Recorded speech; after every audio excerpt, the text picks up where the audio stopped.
everybody. Welcome back live at Drew's house. Another edition. Hope you're all doing well out there. Hope September has been good to you so far. We got another music show in our Newburyport NCM Hub studios today. I always love that. You know how much I love the music shows here in our studios. Today, we're joined by first-timers on the show. Out of Newburyport, Michael Cataldo, Scotty Clark, Cataldo, and Clark. Take it away, boys.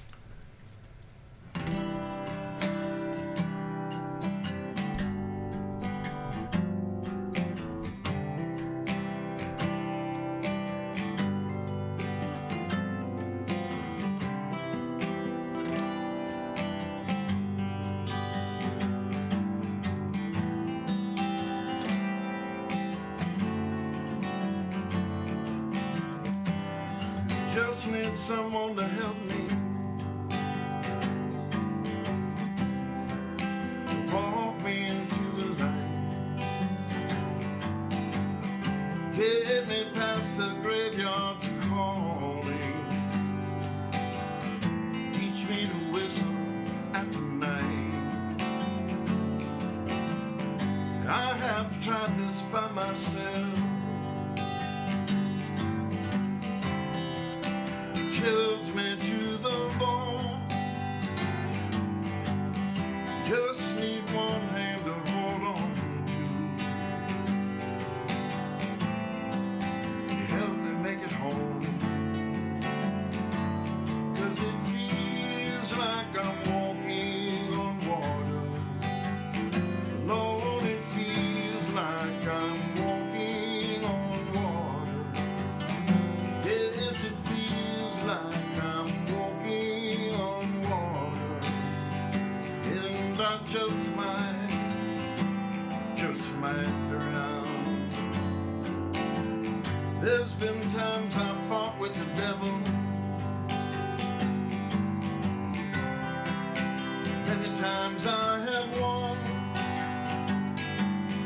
There's always the next time that comes around. Might not be as much fun. I'm not a circus showman, not a freak show wannabe, just a man riding high on the Ferris wheel, looking down just trying to see. 'Cause it feels like I'm walking on water. Lord, it feels like I'm walking on water.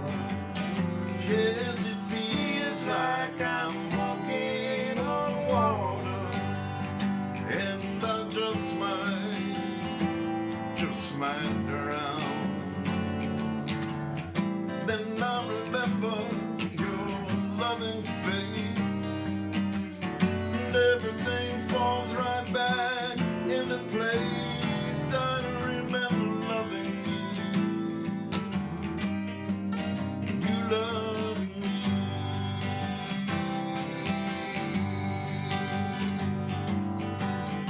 Just need someone to help me, to kick me off this ride, someone to walk beside me, help me reach other side. 'Cause it feels like I'm walking on water. Lord, it feels like I'm walking on water. Yes, it feels like I'm walking on water. I ain't no Jesus, I'm just a clown, just my ignorance.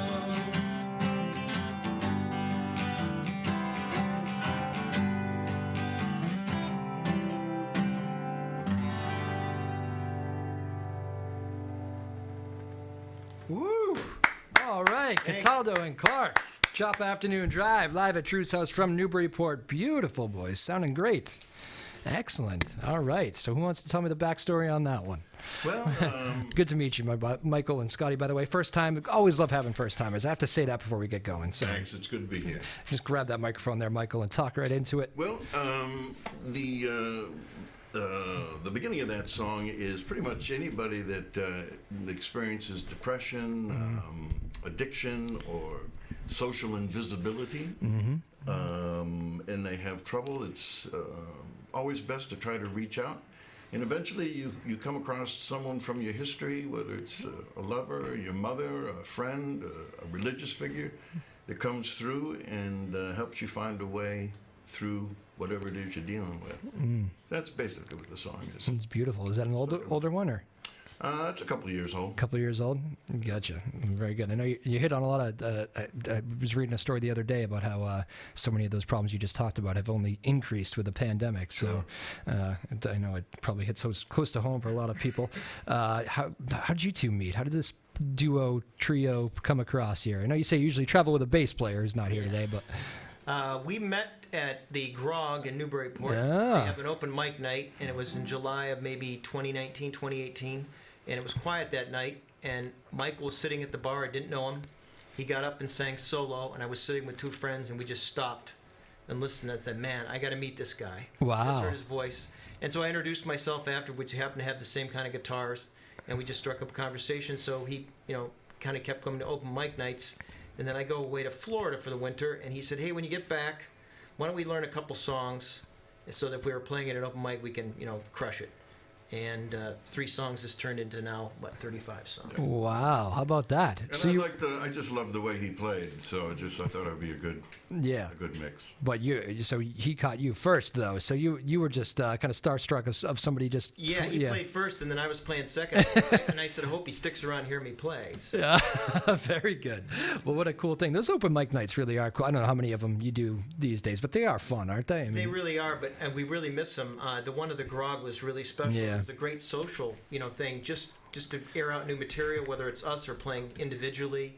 But they haven't brought them back since the pandemic, and we both really miss it. Yeah, music in general kind of not at the Grog right now, right? I have more people ask me about that, and I don't know. I don't know what the deal is. No, it's kind of been put in the back burner and may just be put to rest. Several stories behind why that's not happening, and I'm not sure which one's right. Yeah, no, I've heard some myself. The Grog without music is kind of I don't know, it doesn't feel right to me. But it doesn't feel right. You can't dance to French fries. That's right. That should be a T-shirt, I think, there, Michael. You can't dance to French fries. So how you guys grow up in Newburyport, or what's the deal? Is it you could move in later in life? How did it all play out? I grew up on Cape Cod. Oh, okay. We came here in '79, bought a little fishing camp on Plum Island that had a 3-seater outhouse and no water, no sewer, and we turned it into a home. Wow, what a story that is. And I grew up in the blue-collar, double-fisted rock and roll town of Cleveland, Ohio. Oh, okay. And I moved out here in '85 to play music with a friend from college on the Cape. I didn't know Michael then. And then I consequently married a girl from Boston, and I've stuck around here. It's been great. Wow, fantastic. All right, so you guys have seen some things. How's Plum Island living these days? Oh, fabulous. It's a great time of year, isn't it? It's fabulous. It's beautiful. And you know what? I know the first time we're meeting on the show, but I've heard your name quite often. So this is lovely. But Plum Island is such a fun music little strip, isn't it, man? Sure is. From the beach to the bars, it's great. All year round. Yeah, it's crazy. It's crazy. It's a great little spot.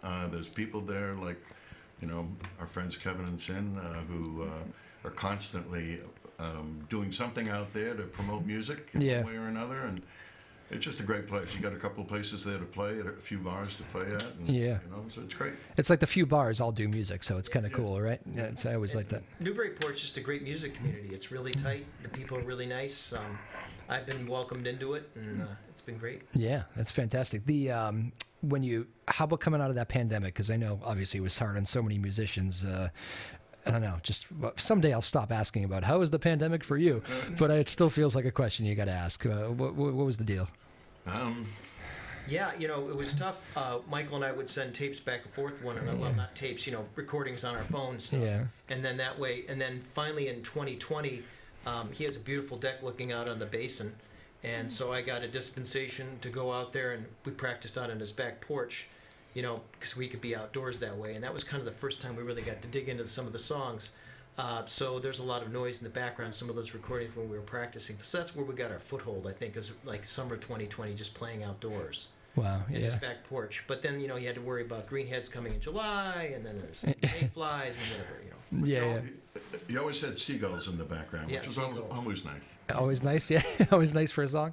Did you find a lot of these musicians that are coming in these days are saying, I'm playing out right now, and it does feel like people are a little bit more appreciative on the back end of the pandemic. Is that still happening, or is that stopped? Yeah, we played at the Newburyport Farmers Market recently, and a woman came up to us, was sitting with another one who enjoys our music, and she said, this is the first music I've heard since the pandemic. Wow, yeah. So she really liked it a lot. So yeah, we've been getting a lot of that, and from playing at places, you know, house concerts now that people have been, you know, vaccinated, we're doing some of those. That's what Yeah. we're trying to do most of. It's fun. I'm hearing a lot of that. Do house concerts. Yeah, what do you get out of that so much? Because I keep hearing people saying it's a great way to do it. Well, it's a listening audience. Yeah. I mean, that's a tough one in a bar. Yeah. Everybody wants to be social. They're talking. They're drinking. They're The eating. game's on. You know, you become a jukebox in the background. Hmm. But in a home concert environment, you can actually perform and you have a listening audience. Those people want to have you there. They're there to hear you. Yeah. But it's you know what? I saved this question for the end a lot, but we're kind of right on that topic right now. So why don't we go to it? Went out to see a younger friend of mine. I probably got a few years on him. So call him 30, and he was playing exactly the place that you're just talking about. The game is literally on right behind him. Everybody's talking to the friend that they haven't seen in 5 years. It seemed like it was a very loud place. This kid, and like some of the songs are like, I know what he writes about, and they're great songs. And he's pouring his heart into them, and I'm like, it's got to be the hardest thing. I know you guys everybody who's ever done it has been through that. What's your advice to the young musician there? My advice to anybody is I look around the room, and there's generally going to be maybe one person who you might affect them by playing a certain song. Yeah. Whether it's your song or a song that you just never know. Somebody will come up to you afterwards, and you touch them some way.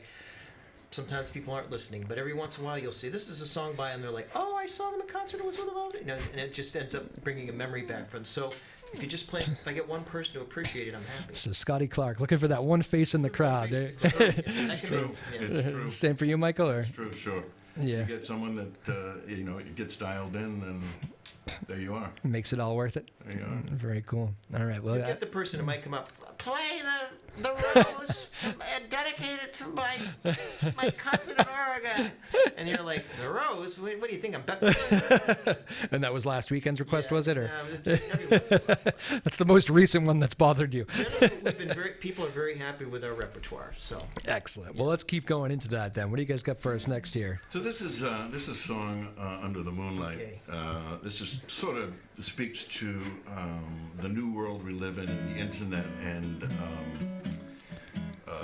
the loss of privacy. All right. Cataldo and Clark here on Joppa Afternoon Drive live at Drew's house.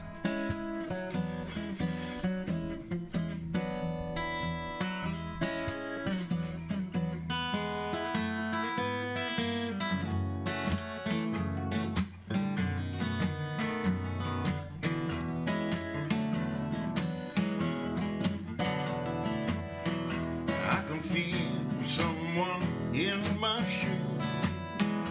I can tell from these walking blues they won't follow me here long under the moonlight. They're trying to get inside my head. They'll be surprised what they find instead. They won't follow me, Lord, no, under the moonlight, They only come when they cannot stay. Shy away from the light of day. Curse you once and move away back to the night.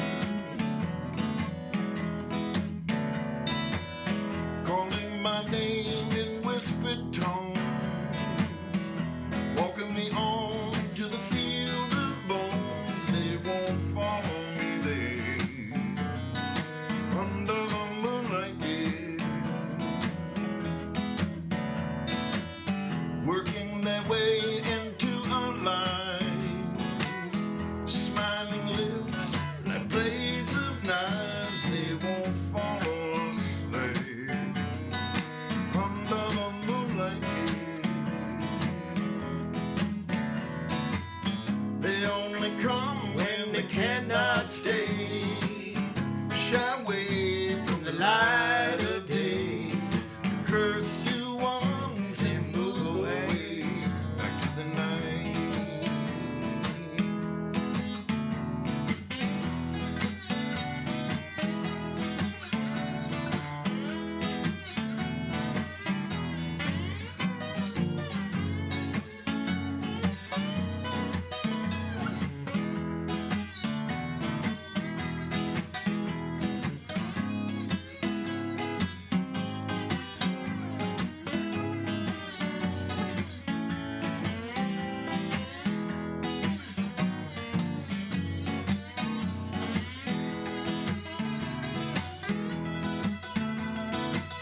Tracking our souls like birds of prey.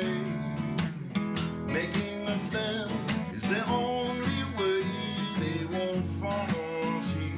Lord knows under the moonlight, yeah. They only come when they cannot stay.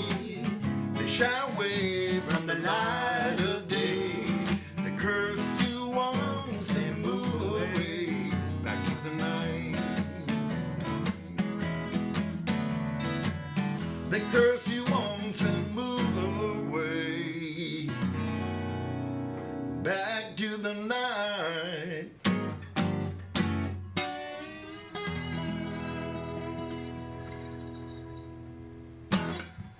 Woo! Very nice. Cataldo and Clark on Joppa Afternoon Drive, live at Drew's house. Now we know why you guys found each other. You guys sound great together. Yeah. Thanks. Hey, listen, it's like finding a mate. You know, it's like you could play Yeah. with 100 different musicians. You might find 2 that you're compatible with. It is funny, Scotty Clark. When you told that story, you were genuinely still smiling about Oh, yeah. about it. Yeah, I still remember, you know, hearing Michael sing and going, I got to meet this guy.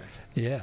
Oh, so you had heard the voice, saw him at the open mic, and said Yeah. he's the real deal. Okay. Yeah. You had done your research. No, I didn't know him at all. Yeah. I was there that night, and you know, usually open mics it could be a mixed bag. Usually, Yeah. the lower part of the bag, but you know, mixed bag. But you know, sometimes somebody will surprise you, and I've played a lot of open mics, and sometimes you go and you're like, whoa.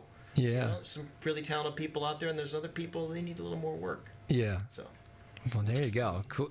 And so, Michael, when that whole process comes together, had you been touring just as a solo musician there for a while? And Yeah, I've always played alone. you know, I always played alone. Yeah. So, are you kind of? I don't know. I would imagine when you have these are songs you've written and you kind of go out and play behind them and tour behind them, and somebody says, "I want to play with you." I imagine must be a part of you that's like, "All right, guards up a little bit here. These are my babies. Hang on." Well- Is there a little bit of that, or? No, not really. I know what this. When I write them, I record them at home. Yeah. I fill them. I flush them out with bass lines, and I can add strings to them, and Sure. Some keyboard to it, and all of that. So I get a sense of what I want the song to sound like as a sketch. Yeah. So that if I were ever to go into the studio, I could bring the sketch in, show the guys, and say, okay, this is kind of what I'm thinking about. Okay. Now let's take it to another level. Gotcha. Now let's paint it in oil and put a frame on it, make it look good. So they uplift you then. Yeah. So anytime I bring a song to Scotty and he adds his part, it just uplifts it. I'm just there to color it. There must be. I've always thought this about band leaders though, and whether you bring your song to a duo, trio, a big band, whatever. I've always thought there must be something like incredibly rewarding about having like other people pour their heart into like songs you've written and your music. Well, yeah, it's when you write a song, it's and you just hear it on your guitar and your voice, and it's pretty much a black and white sketch. Yeah. Then you bring other people in and you start to color it. You put clothes on it. You start to decide what the patterns on the clothes are, what the colors are. Yeah. And it becomes a portrait, a picture. Yeah. It's a full-blown thing, and as I say, put a frame on it. And That's well said. Scotty, all these years, I know you guys have both played with God knows how many musicians along the years, but is there something about as this relationship grew that you said there is something uniquely special that is uniquely us? Is there something that just grabs you right away? Oh yeah, I don't know, Drew. It's kind of hard to describe to the layman, but sometimes it just takes you into a different place when you hear a song, and you just inhabit it. Michael inhabits these tunes, and Yeah. I see him like on the runway taking off. It's like, oh, he's elevated. And it's nice to go along for the ride, but Yeah. sometimes they grab you emotionally, and that's what music should do. Yeah. I think that's in light what we were talking about with the pandemic. That's what people were missing with music and live music. It can affect you so deeply. Yeah. It's always been a difference for me between singing a song and performing a song. Yeah. Singing a song is just you're sort of singing it like we did in elementary school. Mm-hmm. But to inhabit a song and sort of performance, it comes from the inside out. Yeah. Which is much different. That's kind of how I approach it, how I feel about it. That's the stuff you can't fake, right? Yeah. Hopefully. I think people see through that stuff if you do. Yeah, it's where do they come from? Where do the songs come from? Is it do you make time to write? Do you? Oh yeah. I'm at it 4 hours a day at least. You make sure you do 4 hours. Yeah, Okay. Yeah, it's like going to the gym.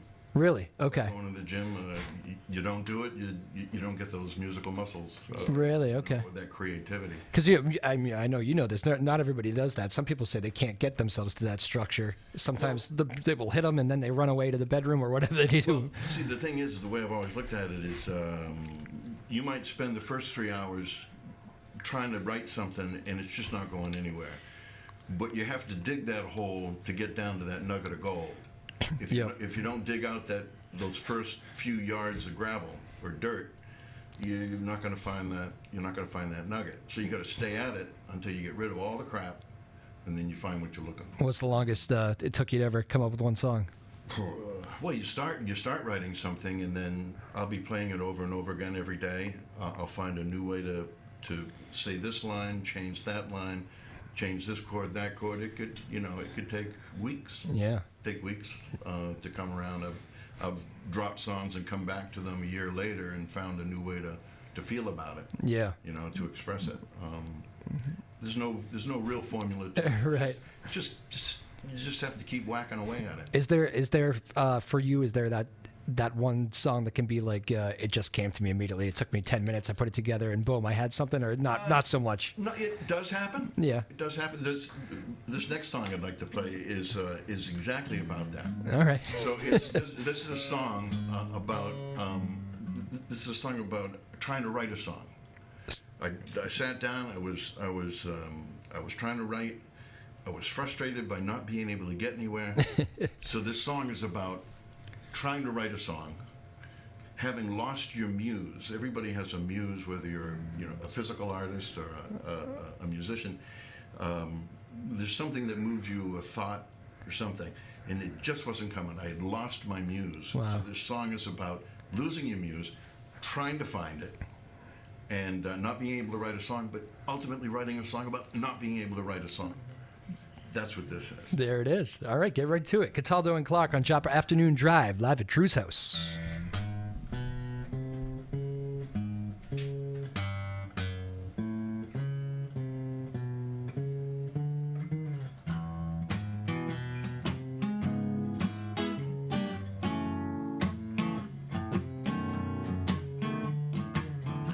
Hold on to what you got.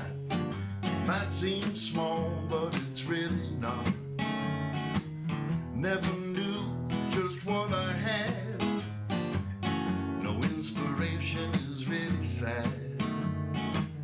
So where have you been since then? Trying to find you to make amends. I'm out walking in the rain, looking for you.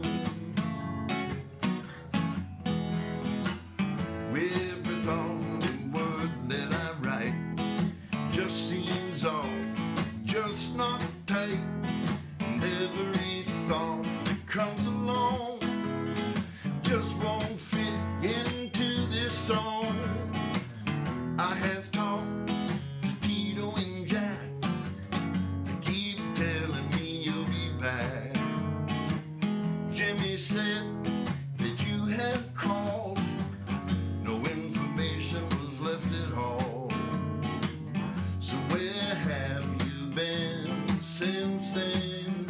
Trying to find you to make amends. I'm out walking in the rain,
looking for you.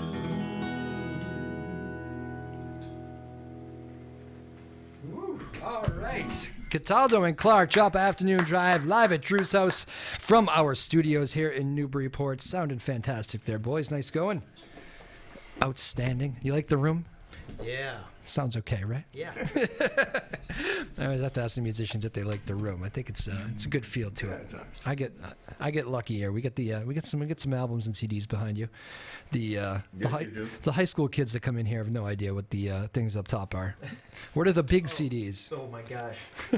Harry Burton. Well, you got children's Moholland. TV themes. Yeah, some of these are new additions. Actually, they've started to decorate the studio a little bit. These walls used to be blank, so if you people are noticing that at home, yes, the decorations continue. You can send art if you'd like. Maybe we'll put it up.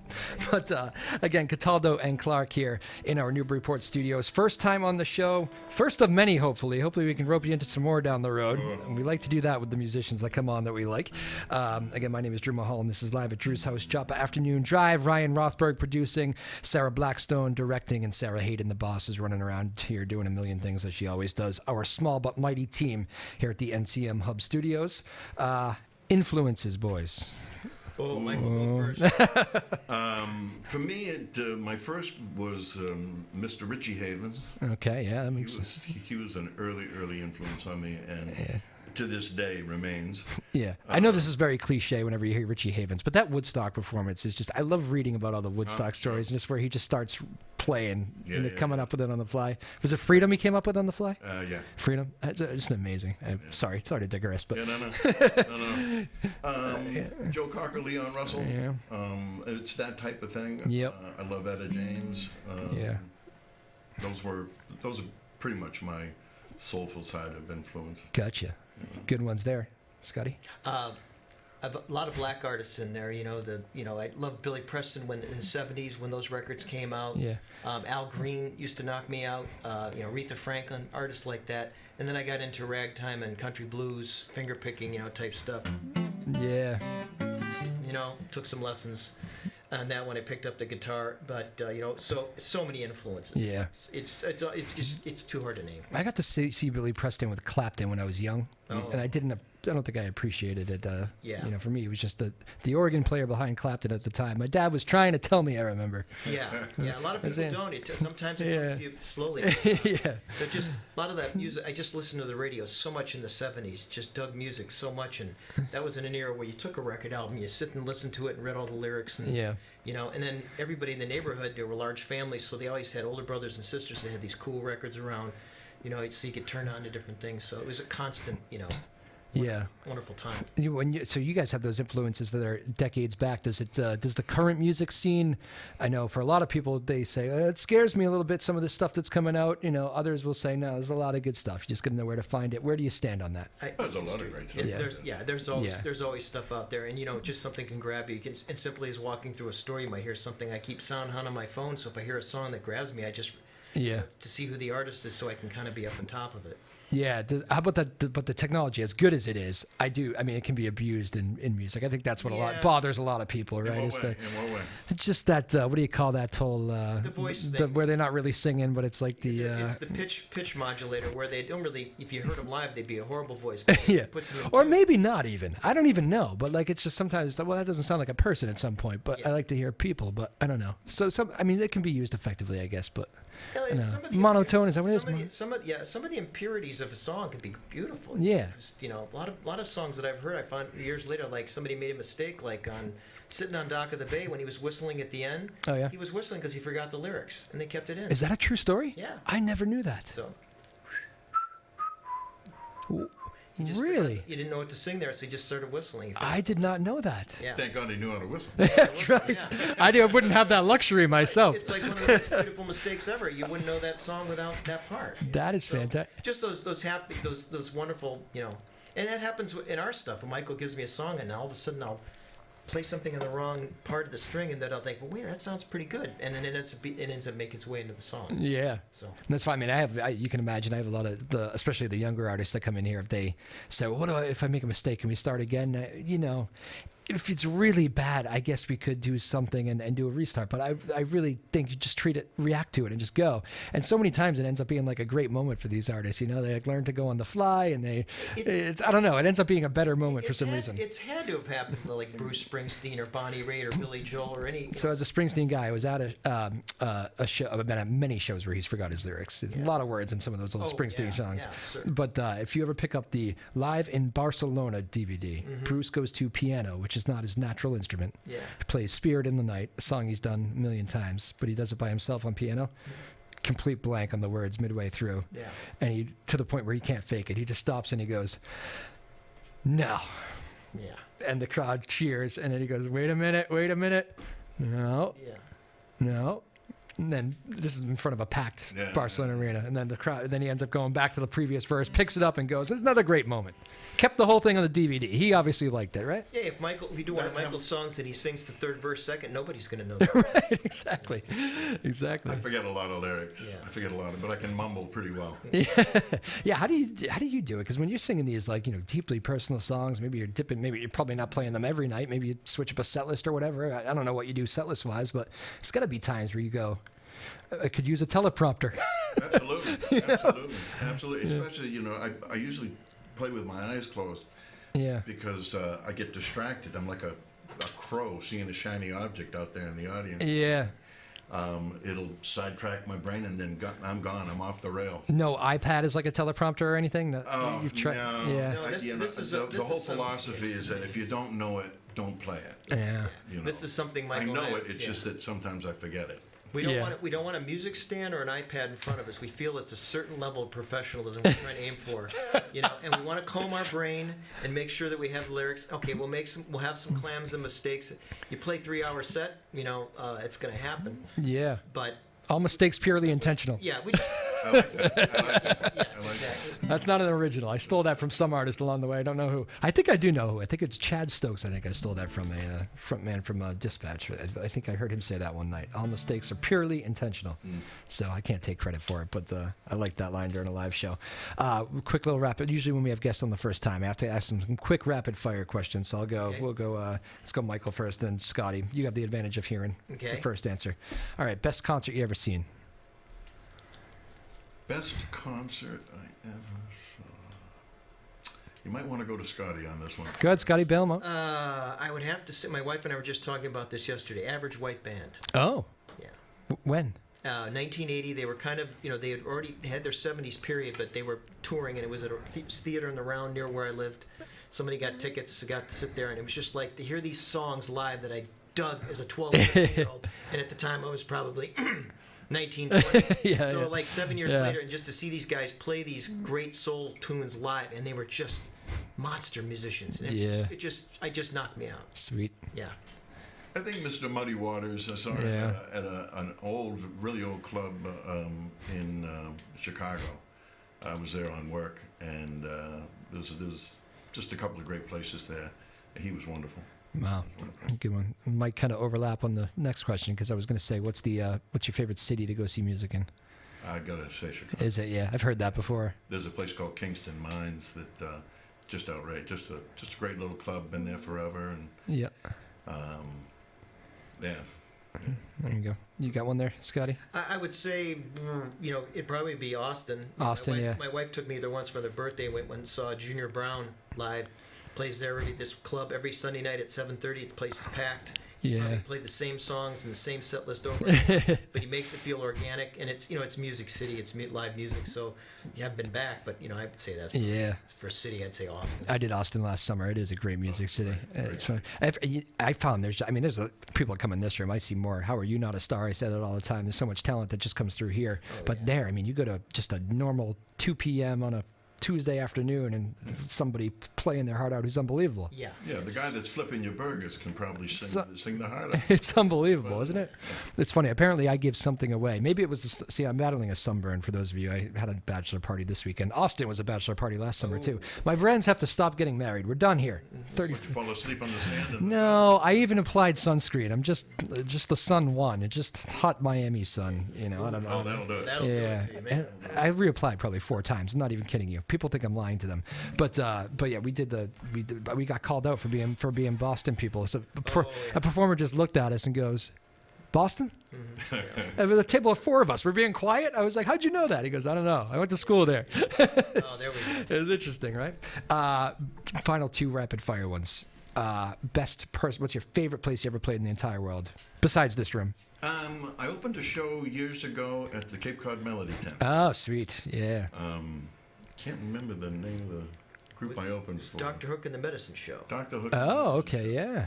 He showed me the picture say. the other day. That's how I remember it. Nice. Yeah, that's a great spot. You? It would be Club Passim in Harvard Square. Love Club Passing. I played bass in a Western swing group, and we played there about 3 or 4 times. And we always filled up the room with people, and it was just it was a listening room, and people loved it. So Yeah. when I occasionally go to Harvard Square, if I walk by, I was really proud that I got to play in that place. Go down those old Yeah, steps. steps, yeah. It is kind of that's a place that's Hallowed Hall. yes, well said. Yeah, Yeah. it's Matt Smith and those guys over there that work there. They Yeah. hardworking people too.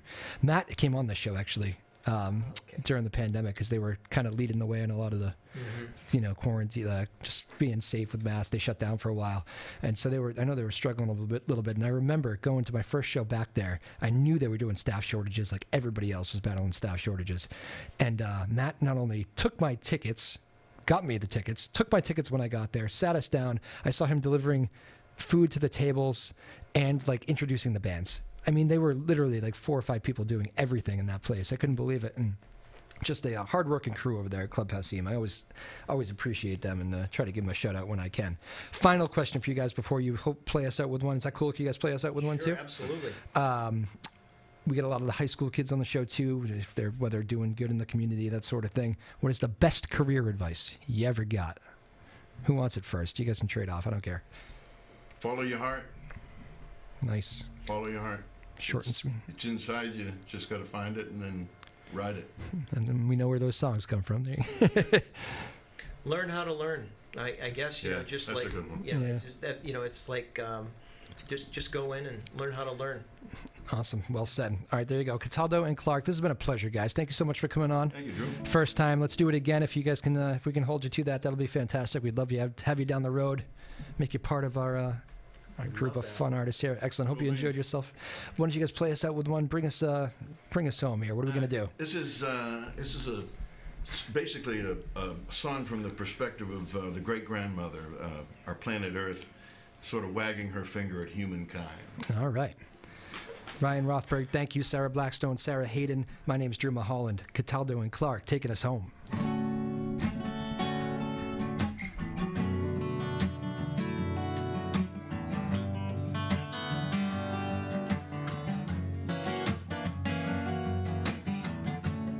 You woke this morning as I shone my love on you. Sunshine and rain, that's not all I do. I color your world with beauty everywhere. Clouds that paint the sky, my flowers paint the air.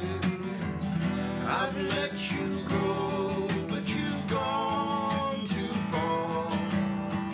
You're not the man you say you are. You leave me broken and always scarred. Can't even feel the pain.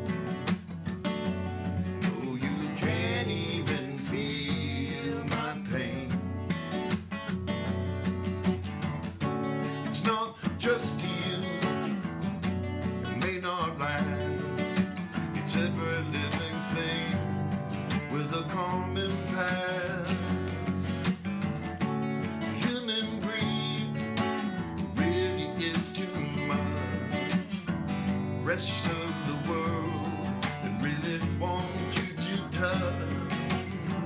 I'll let you go, but you've gone too far. You're not the man you say you are. You leave me broken and always scarred. You can't even feel the pain. No, you can't even feel my pain. I know something that you don't know. The rest of the world really wants you to go. There ain't nothing I can do, nothing I can say. You're on your own, on your own, yeah. Are you insane? Yes, I think you are. Living for today, 'cause tomorrow is too far. Children will come, change you one day. What will you tell them? What will you say? I've let you go, but you've gone too far. You're not the man you say you are. You leave me broken and always scarred. You can't even feel the pain. No, you can't even feel my pain. You're not doing something that you don't know. Rest of the world really wants you to go. There ain't nothing I can do, nothing I can say. You're on your own, on your own, yeah. I've let you go, but you've gone too far. You're not the man you say you are. You leave me broken and always scarred. You can't even feel the pain. No, you can't even feel the pain. No, you can't even feel my pain.